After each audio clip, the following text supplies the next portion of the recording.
Why do we procrastinate? We often come up with a number of excuses or rationalizations to justify our behavior. According to researchers, there are 50 key reasons why people say they procrastinate. Not knowing what needs to be done. Number two, not knowing how to do something.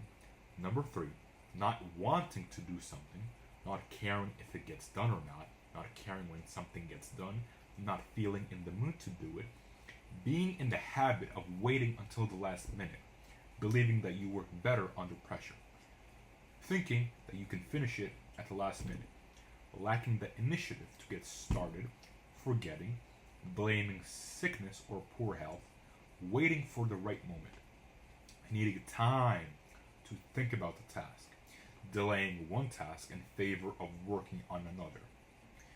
Now, there's two types of procrastination. Number one, you have passive procrastinators.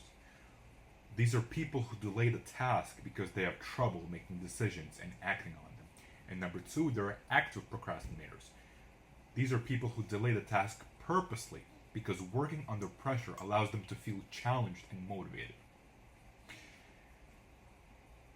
So, and there's a couple of ways to overcome procrastination. You might find yourself wondering, how can I stop procrastinating? Fortunately, there are a number of different things you can do to fight procrastination and start getting things done on time. Consider these your procrastination exercises. So, number one, in order to solve and overcome procrastination, number one, you need to make a to-do list.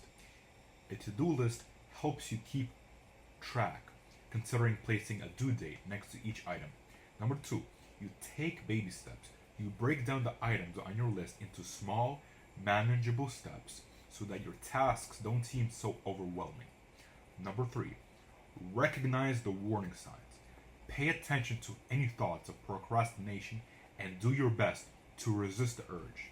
If you begin to think about procrastinating, force yourself to spend a few minutes working on your task. You just need a couple of minutes to start. If you start, you will be much more likely to spend more time on doing that task.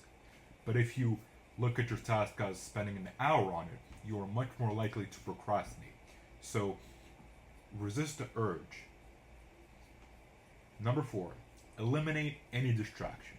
Ask yourself what pulls your attention away the most, whether it's Instagram, Facebook updates, or the local news, and turn off those sources of distraction.